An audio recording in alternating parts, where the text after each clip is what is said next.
Like I said, I've been here, this is at least 5, 6 times, and my contact person is Fang Waitara, and right there.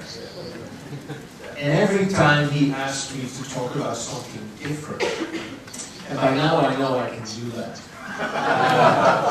I've talked about wetlands education, I've talked about all kinds of things. This time he said, we would like to have you over and talk about restoration of wetlands. I said, but I've only been really working on restoration of wetlands for the past 2 years out of my 25, 30 years. He said, but I'm sure you can say something about it. And so I guess I'm at the point in my career where I can just step back and look at what other people do and try and synthesize that. And hopefully say something that benefits some, if not all of you. Some may say, oh, I already do all that. Well, that's great. But I think maybe, I hope I can make you think a bit about how the holistic approach that's already being used here in Taiwan can be taken to benefit wetlands around the world. So, that's why I call it restoration of wetlands in light of Taiwan's Wetlands Conservation Act of 2013. I have Donna Jacob there as a co-author. She is my partner in life and science. She's my husband. My wife. We have, well, you never know. And we've been working, well, we've been together for a long time, but we've been actually working together for more than 10 years now. And she gives me great ideas. So that's why she's a co-author. Before that, of course, I have to thank all the sponsors. There is, of course, the organizers of the SWS Asia chapter and the sponsors, particularly the CPA that has supported my travel on several occasions. At the top there, I also mentioned the Chinese Academy of Sciences and Professor Zhang Ming, for the reason that I was awarded a visiting scholar award to work with them in Changchun, and part of my travels here is also supported by them.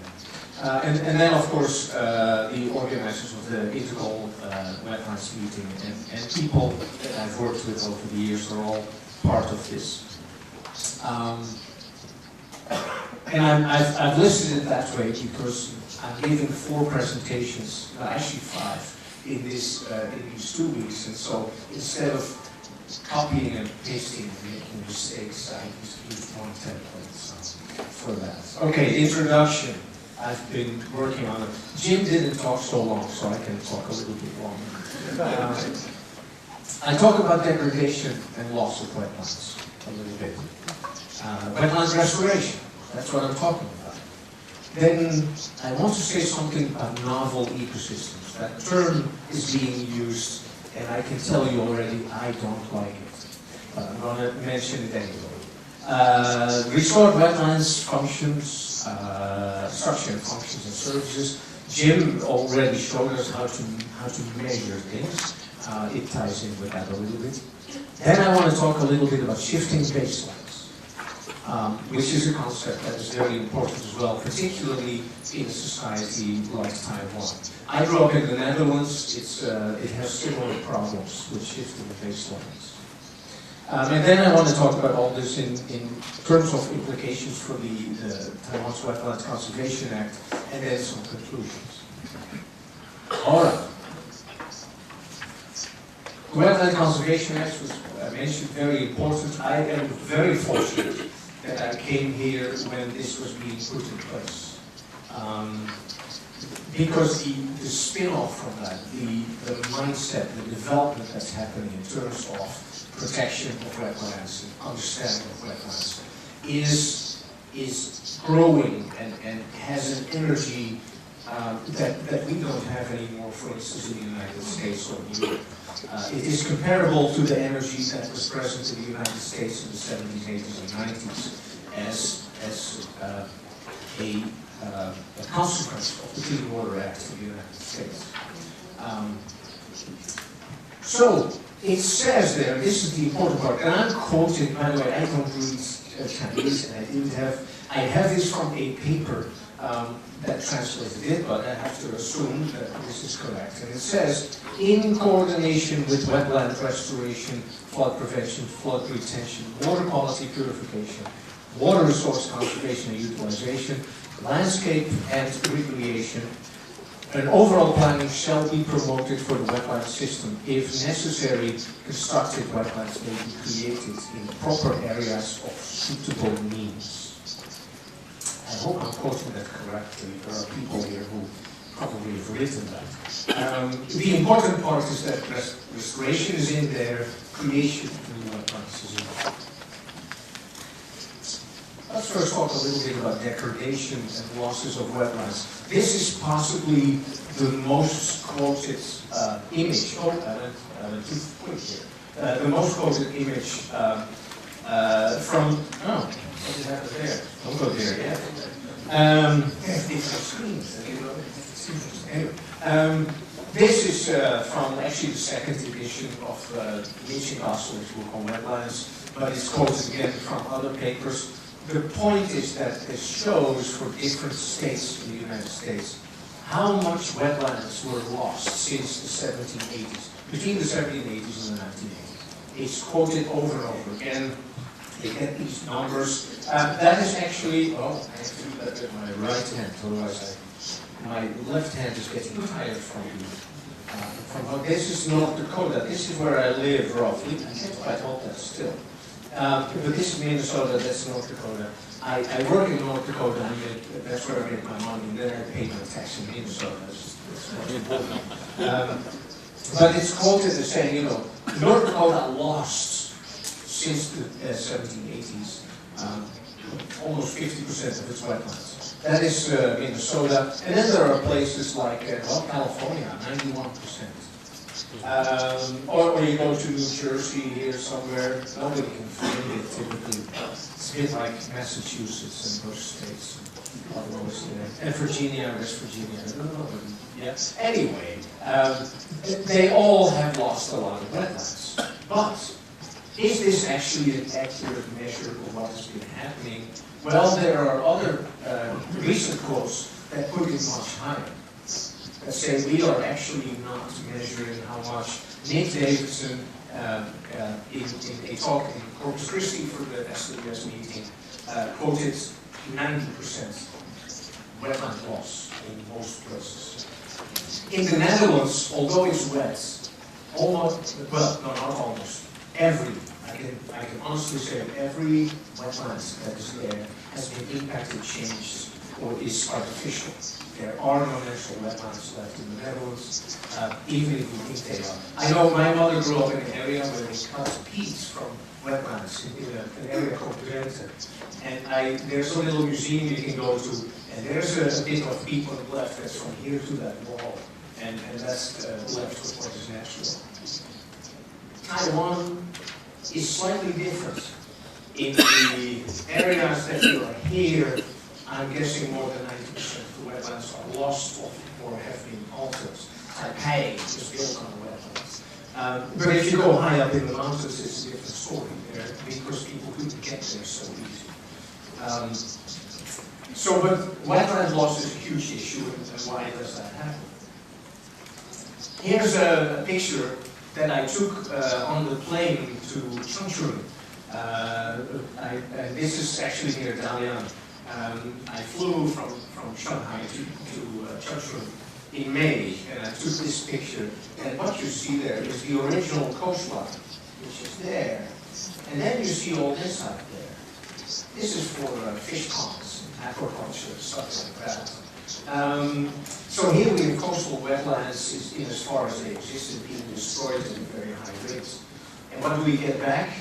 We get back basically crop fields, is what we get back, or aquariums, or whatever you want to call it. Yes, that's coastal development. Of course, there are other things for coastal development. Good example has been here along the coast of Taiwan, and the case, of course, of the I think it was the pharmaceutical or big petrochemical industry that actually started the protests that led to the Wetlands Protection Act here in Taiwan, near Taichung. So here is another wetlands being destroyed for development. It's not a very good picture, but it's in Belize in 2012, and there's a sign in the middle of the wetlands saying for sale. Wouldn't you love to buy that and put a house in it? Particularly when the typhoon is coming. So it's right on the coast. This is on my own property. That is my son there. He's a bit smaller than he is now because he was only 3 or 4. What happened there is that in that part of the world, in America, should happen other places as well, we get cold weather. And I'm not talking about 15 degrees Celsius or something that we might see in the coming days with a typhoon bringing in cooler air. No, no, no. I'm talking minus 30, minus 40, really cold. So in the winter, people drive cars on the ice. It's actually easier to go from one place to another because you can just drive on the ice and come the other way. You can drill holes in it and sit there ice fishing. You need a big drill because the ice is 2 meters thick. But you can do other things with it as well. I bought this property. It was an original homestead site, and people tried to farm it. It was not very good land. So now I have a bit of nature. We have 16 hectares, also 40 acres. And this is part of a lake that we own. What did people do in the not so long past? Because look at what it is. Refrigerators and microwaves. If you want to get rid of your old stuff, for instance, when you sell it to a Dutchman like me, what do you do in the winter? You park your dead refrigerator or microwave on the ice, and then you just wait till the ice melts. And then you get rid of it. This is 3 years ago. The water levels dropped. We had a drought of sorts, and all this stuff came up. I pulled out a total of 3 tons, 3,000 kilos of metal. I actually got $300 for it. But that shows you something about an attitude towards wetlands. I remember my dad 2 years ago say, you know, we're a developing country. Well, if Taiwan is a developing country, then so is the United States. And you have free health care, shall I say more? Other problems, of course, and this is worldwide, this is agriculture. Here is a paper by Carol Johnston from a few years ago about what's happening still to this day. So despite the Clean Water Act and all its ramifications, we are losing wetlands still at a high rate. Where I live now, we didn't used to have this, which is referred to as tile drains. A farmer crops the land and there's a little bit of a low spot. We would like to think of that low spot as a wetland, it's a prairie pothole. But a farmer does not like that. So what do? You put pipes on the ground that have little holes in them, and then when it rains, the water comes through, goes into the pipe, and then you pump it out quickly. And of course, and then it goes really quickly to the nearest river, which in our case is the Red River of the North, and then everybody complains when it starts flowing. So this is a serious problem.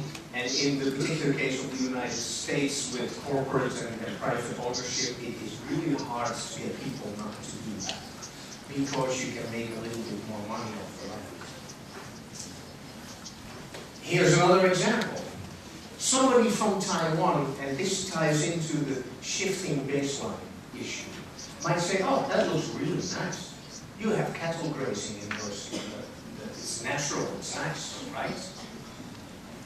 Yes, but no. Because what used to graze there is bison, not cattle. And they graze in a very different manner.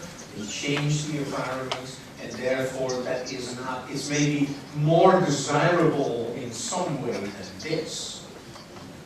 But it's not what was there originally, and it's not natural. But it looks prettier, it's nicer, and we don't have bison anymore because humans, and also Native Americans, by the way, happily killed them by the thousands. Here, this is one example of a pothole. very possible that we actually study, and it is surrounded by wheat. And if it is a drier year, they go straight through it. If it is a bit wetter like this year, then they go around it. There are thousands and thousands of these in North Dakota. So, wetland restoration, is that a solution? Well, you know, sometimes you don't have a choice, but is it good? According to a colleague of mine, Dr. Mark Hansen, who works with the Minnesota Department of Natural Resources, there are some 10,000 wetland restoration projects in Minnesota alone. So I said, okay, where are they? I know a few, I'll show you a few pictures. I said, but where are those tens of thousands? He said, we don't know exactly. This is the problem.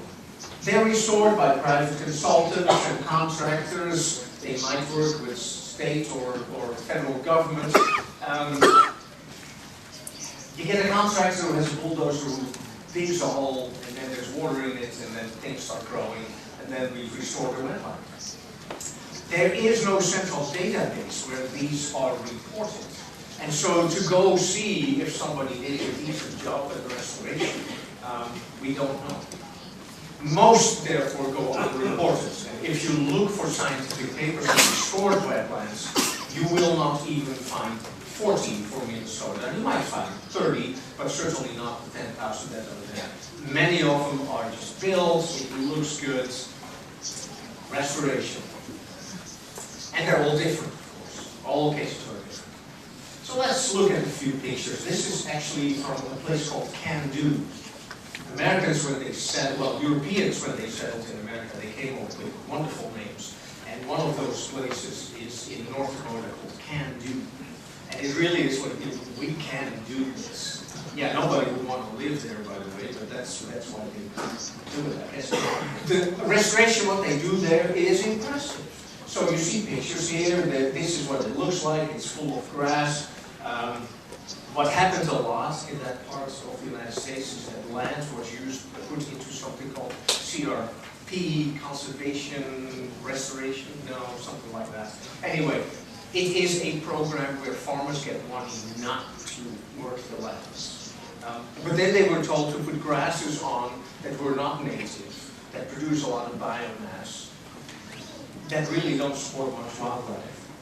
And so that's what that is. And there was material that had eroded into the deeper places of where the wetland was, and so you start digging it out to a certain depth. And then you keep digging, different pictures, different times of year. This is what it looks like, looked like when they were just done. And this is what it looks like kind of now. I don't have the exact dates on there, but I got these from a friend. This is what it looks like now. And if you go up, you say, yeah, it looks pretty good. There's water, ducks are back, that's great. Here's another one. This is actually close by my home. This is an aerial photograph here. So there, from 1939. And what you see is that there are, you see the outline of what were wetlands, but you see that this is plowed through fields full of crops. This is 1939. In 1995, they decided it should be restored, and so they started that work. Why? Because there were stories, kind of anecdotal, where people said, on a foggy day in the fall, there were so many birds that if it was a foggy night or foggy day, and you would take a rock and throw it up, 10 birds would fall down. There are places like that across the United States on migratory routes. There's a beautiful one in New Mexico that is entirely constructed called Bosque de la Apache on the Rio Grande. It's a beautiful place, but it's another example of restoration. That's what we're trying to do here too, is to bring back the birds. Excuse me. So here are images from 1991, what it looked like there, 1991, and you see the crop fields and all that. And this is a more recent image, 2015. This is actually taken from Google Earth. And so now you see that the sloughs, as they were called, Hampton Slough is the name of the place, are back.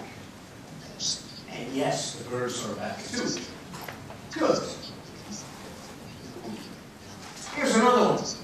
That is an impressive project. This is mainland China, a place called Xichang in Sichuan. I visited there 2 years ago. It's a pretty picture. What it was a lake that was over-eutrophicated, highly eutrophicated. There were, I don't know, thousands of little boats on it. The government decided to restore it. All the boats off, except for the native minority there called the Yi people. They can use it, nobody else.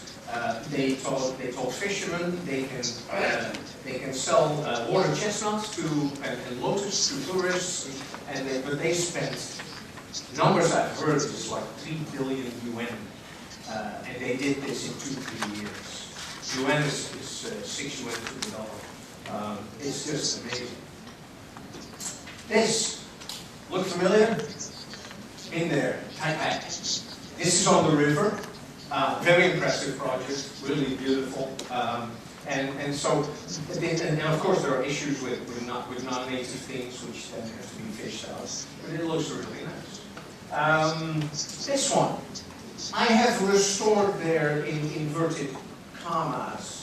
It's more like a constructed wetland. These are the fish farms near Shanghua, I think. By time you can correct me if that is. Yeah. Well, anyway, and there's the bird you couldn't pronounce, Jim. There's a black-winged stilt. That's what it was done for, and they came back. All wetland restoration. This one is quite appropriate in light of what's coming at us. This one is accidentally restored because this one is in the subsidence area, closer to Tainan, and it actually was formed by a typhoon. There were people there farming, fish farming and rice, and after the typhoon, there was a lot of destruction. Of course, the human pain and suffering, you can't make jokes about that.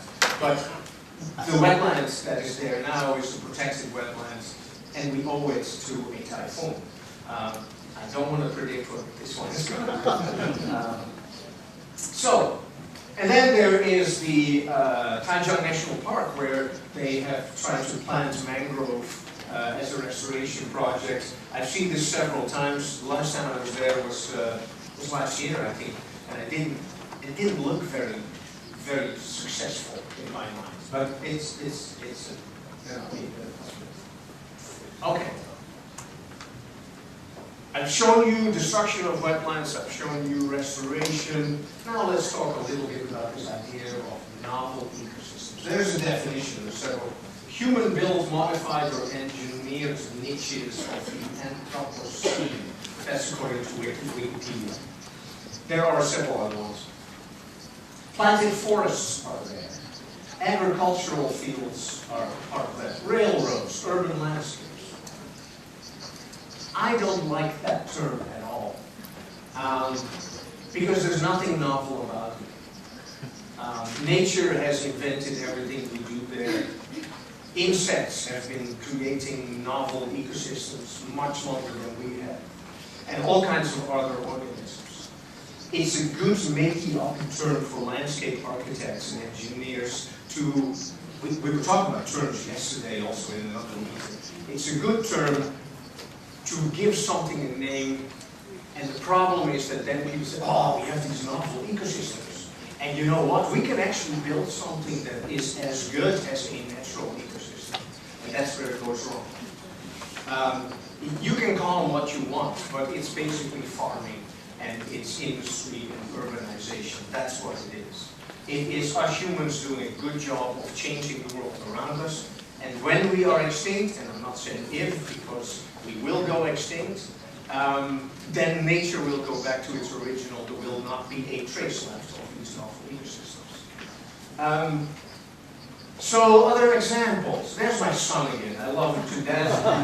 He traveled with me the first 2 weeks when I went to Chengdu this time around. So that's about 2 weeks ago. He's 9 now. But there he's sitting at the pond in the garden. And we enjoy it. It's beautiful. This is by the Milkfish Museum in Tainan. Pretty little pond there, wonderful. Here is something, Baihu. It's in Chongqing, Baihu Wetland Park. And now there will be a slide that the translators don't have, but it shows you a before and after, and I just added that a few days ago. This is in Chongqing. Here we have Baihu on the Google Earth, the most recent image. So you don't have that in this slide, but for everybody, look there. It's otherwise the text is the same. This is Google Earth now, 2016, and if you click there, that is what it was like in 2011. Look at that. It is amazing what they did there. It has a cross-section here of about 1.5 kilometers, 1 mile for the Americans here, I need to translate.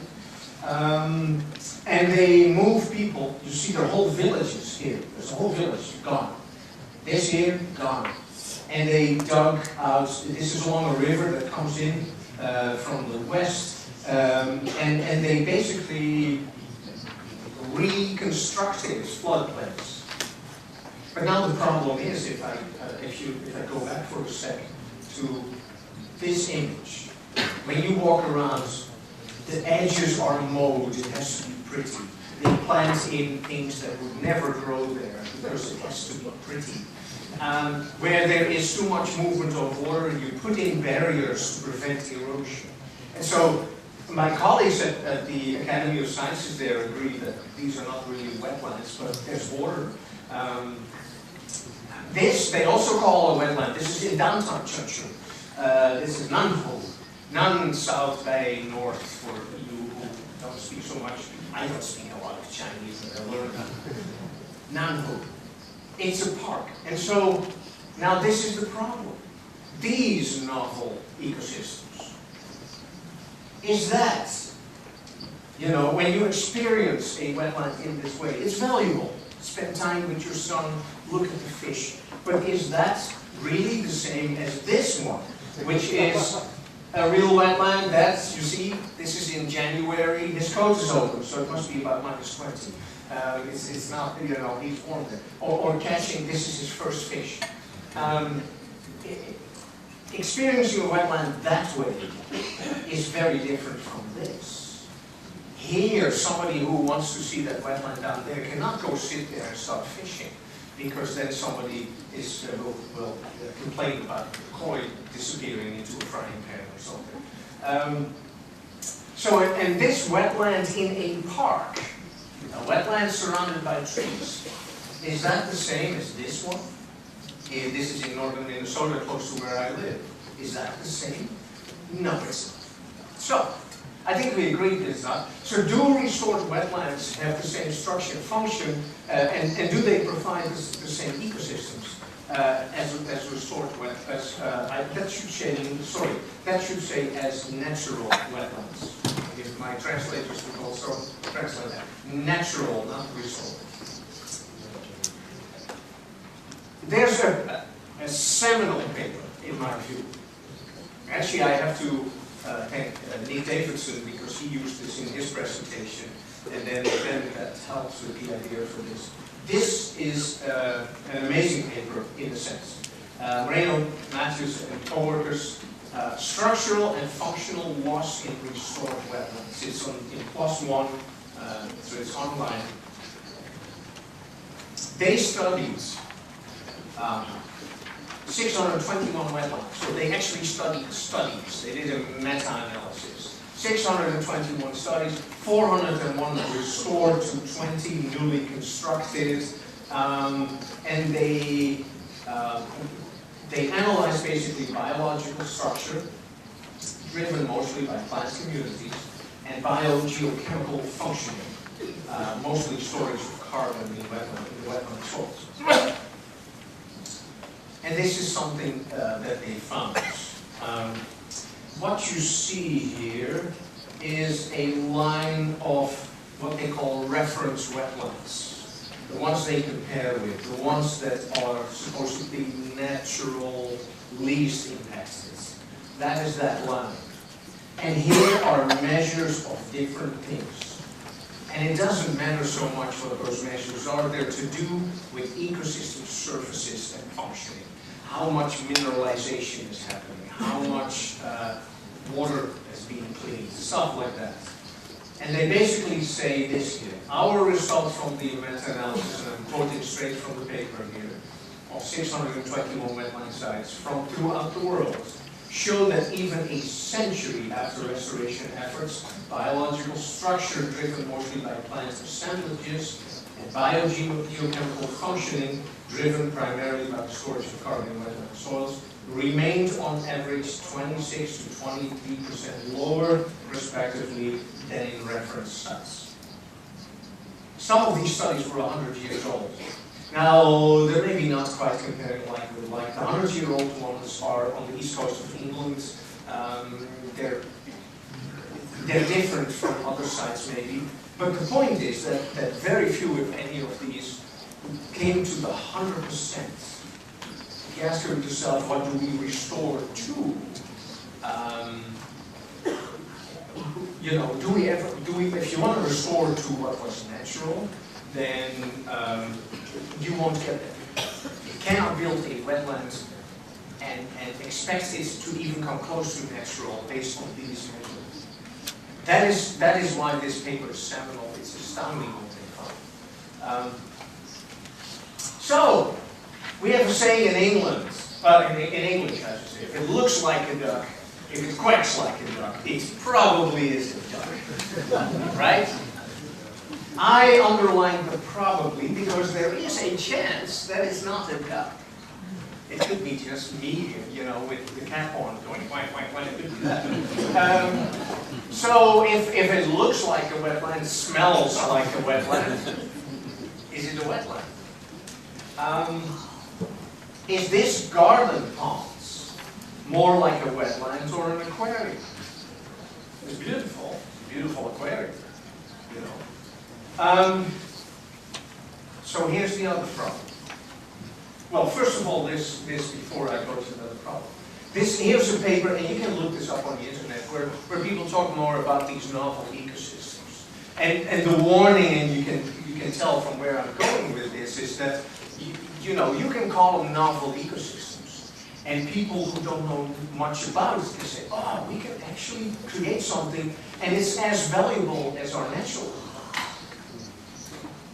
And that is very dangerous. It is very dangerous also for my other tenets in this story. The shifting baselines. That is a huge problem. There's a really, really good book, and I read it. Oh, go back. I read it with great pleasure. That book, The Unnatural History of the Sea. That book is about, it starts about early history of fishing, particularly examples from the United States, Delaware Bay, Chesapeake Bay. It talks about how things changed and what we think is normal. If you go back to the early 1800s in the United States, nobody would eat lobster or crab. That was like eating insects. You wouldn't eat that. You would eat small fish. And there are particular fish that were very common there that people would fish, but you would not touch a lobster. I've eaten insects, by the way, in China, also in Chile, people eat insects. No, don't like it so much. But he's talking about that, so my attitude towards insects, in America at least at the time, was the same towards eating lobster and crab. And now what do? We pay $100 for a big lobster. And this is the other part of this story. We pay $100 for a big lobster. Why a big lobster? Because there's a lot of meat. So if you go fishing, what do you take? You take the big lobster. If you go hunting in Minnesota, I have lots of deer on my lands. And there's lots of deer because we killed all the predators first. So now we have lots of deer. And which is the best deer? It's the one with the really big horns. If it's more than a 10-pointer, oh boy, that's good. That is really what this is about. Because we keep taking the big ones, and then you have smaller ones, and the big ones, the biggest ones are all gone. Now you don't know that these exist.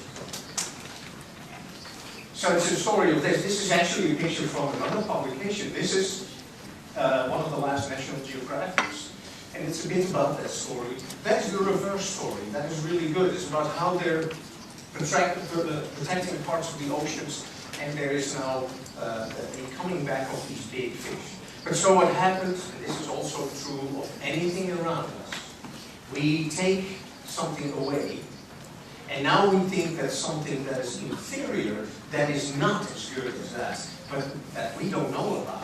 We think that that inferior is the best we have and we get used to it. And when I grew up in the Netherlands, I recognize now what happened there. I would go for a walk in nature. I called it nature. It was actually a construction site next door by the park. I learned about real nature when I walked on my own property and ran into a bear. Now you talk about nature. But in the Netherlands where I grew up, there's, you know, we go for a walk in nature. There's very little left of that. The same here in Taiwan. Here, yeah, you can get there if you go to the mountains. But somebody in Taipei, when they go to Da'an Park, they're not in nature. They're in a garden surrounded by big buildings. But if that's what you have, that's okay. But the problem is then, how do you explain to somebody who has always been in that situation, where the world has changed so much that it's not even close to nature anymore? How do you explain what that is, and how do we decide that? The shifting baselines problem means that if you go talk to somebody about, for instance, what to resort to, we as scientists don't even know what to resort to. So what is then good enough? And the other problem, and this is more of a problem in China, mainland China, I'm going to talk about that as well there. The current policy of urbanization is going to make this problem much worse, because people will no longer know what wetlands look like if you're in concrete wetlands. Okay, so this is what it is. Each generation gets used to smaller and smaller fish. Wetlands are like fish. There is 1967 a situation. This is a field. There's an outline there. That outline has a wetline in it. Here, this is a wetline. Here is 2010. The outline is there for you to refer to that, but it's entirely gone because of agriculture. You walk around in that crop landscape. I talk to my students. And you know, first of all, you ask them what is the most important crop in the world, and they say corn. No, it's not. Rice is the most important crop in the world. And after that, wheat and then corn. And we grow it not for food, we grow it for ethanol, which, by the way, in People's Republic is not allowed. China, you cannot make fuel from corn, which is a good thing. But explain these things. How do you explain that to a kid that grew up in North Dakota and is used to having corn as far as the eye can see? How do you go to a kid in Jilin and as far as the eye can see is rice fields, and you want to explain what was there before and what we have lost? It is a real big problem. Here's another picture I just took from Google Earth. The thing is that the signs of what was there are still in the landscape. You can see that here, flow of water going through, but on the ground you would never know. So, implications in relation to Taiwan's Wetland Conservation Act. What do we do with that? The fact that restored and constructed wetlands are never the same as undisturbed wetlands, and the effects of shifting baselines must be recognized in the implementation of that law. The shifting baselines issue particularly is a problem for government. Anybody here from government? If you think about how to explain to people, and if also people like us scientists try to explain to governments what is normal and what is not. Living in a concrete world like this is not normal. but it is normal for it's reality, but it's not natural to do that. And restoration is the thing. To say we have a natural wetland here, but you know it's okay if we destroy it. We can rebuild it somewhere else. No, you cannot. And that is important. Maybe many of you already know this, but I want to make that point. Prioritize wetlands according to their potential to provide ecosystem services. This is not new thinking, but it needs to be done more, I think. And here is where I have an idea, and I don't know if it's already being implemented or not. You might say, well, we're already doing that, but maybe not. Here, I would first of all rank, do a ranking like this, and this is just an idea, just an example. First of all, number one category wetlands are natural undisturbed wetlands. You will not find any of those in Taiwan in the coastal area. They're all gone. But up in the mountains. Yesterday, talking with Taipei City Council people, I mentioned that we should particularly think about the montane, alpine, inland wetlands, because for many reasons, but they are relatively unimpacted, is one reason. They need to have priority in terms of protection. Then there are naturally maybe partly restored wetlands, then entirely restored wetlands as a category, new constructed wetlands. Not that some of these are not important. I was just talking with a colleague from Kaohsiung Birds Society, sorry if I mistranslate, but I think it's by Kunting, there's in the south of China, south of Kaohsiung, there's a wetland that happens to have the highest congregation of black-billed spoonbills on the island. It's also not a natural wetland. It's basically a sludge depot from dredge storage. But as a function for the black-billed spoonbill, it still has value. And then below that, in my view, are the rice paddies. And then the traditional ones are actually better than the modern rice paddies. There will be talks here about the value of rice paddies as wetlands. They do have value, but they are below even restored wetlands in terms of their functions, in my view. I've seen them in Jilin, particularly, where rice is so expensive, because apparently Jilin makes the best rice in the world.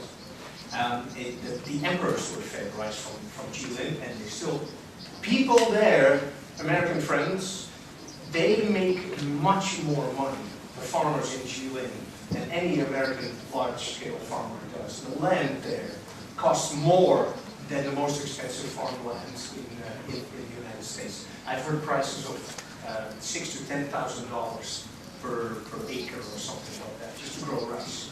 So that then funds the machines to go in, because rice is no longer planted by hand, particularly not there. It's done by mechanical means. So this is, again, off the top of my head, wild idea proposal. But I would like to see a rating where, for instance, we say, well, natural wetlands get a value of 100, and this is how they compare. And the modern paddy is down there as a number one. From an ecological perspective, somebody who's a farmer will rate that much higher, but that is what we need to get over if we want to restore wetlands.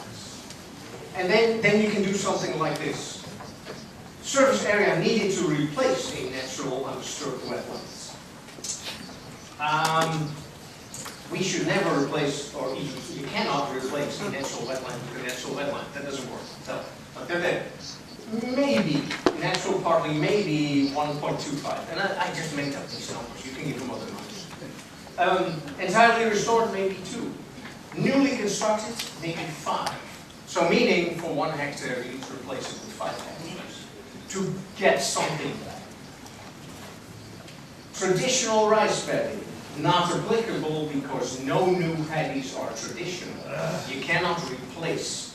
There are, unless you do it for a museum, but otherwise. And then this here, modern rice paddy. How much wetland do you need to replace, or how much of that can you use to replace that? Not applicable, because there should be no reason ever to replace a natural undisturbed wetland with modern rice paddies, particularly in Taiwan. Why I say particularly in Taiwan is because you don't have enough space. there are too many people, you're better off importing rice from Chile, perhaps. But there's just not enough space. And also, particularly not in Taiwan, because of the urbanization and population pressure on wetlands. So, conclusions. Restored and constructed wetlands do not provide the same ecosystem services as undisturbed wetlands. People may tell you they do not. Shifting baselines make the public less and less aware of their changing environment. That's a real problem. Proper management of wetlands should take that into account. Taiwan should adopt, and again, I don't know how far you are already, but it should adopt a system of ratings depending on the status of wetlands. Not within wetlands, that's not what I'm talking about. So the kind of thing that Jim was talking about is how do you compare one with another or different stages. But natural wetlands should have the highest priority. And then below that you can come up with a system. Taiwan has the potential, and I mean this seriously, to become a world leader in protection of wetlands. It's ironic that the political situation in Taiwan in relation to mainland China has led to where Taiwan is now in terms of protection of wetlands. It is because Taiwan could not be part of Ramsar. It's because Taiwan is not represented in the United Nations. Taiwan had to come up with its own legislation, and it did it better. Well, I don't know about the Korean example, but it did it better than almost every country in the world, including the United States. The United States has lots of problems. We still have a lot of destruction of wetlands. Taiwan looked at other places and did it better. Some will say Taiwan is already a world leader. Well, okay, I'm a scientist, so I do it carefully. I say there's a potential, right? But that is what I wanted to tell you about. Now, there are two more slides that are not there, but they are here. Because first of all, I want to acknowledge my first visit to Taiwan, 2012. And there was a guy there, Ben. Ben, stand, show everybody where you are. Here, that's Ben. Rob McGinnis is the other one. He's unfortunately not here. But we were leaving Taiwan with our hats on, being very happy. But if you think that is funny, how about this one?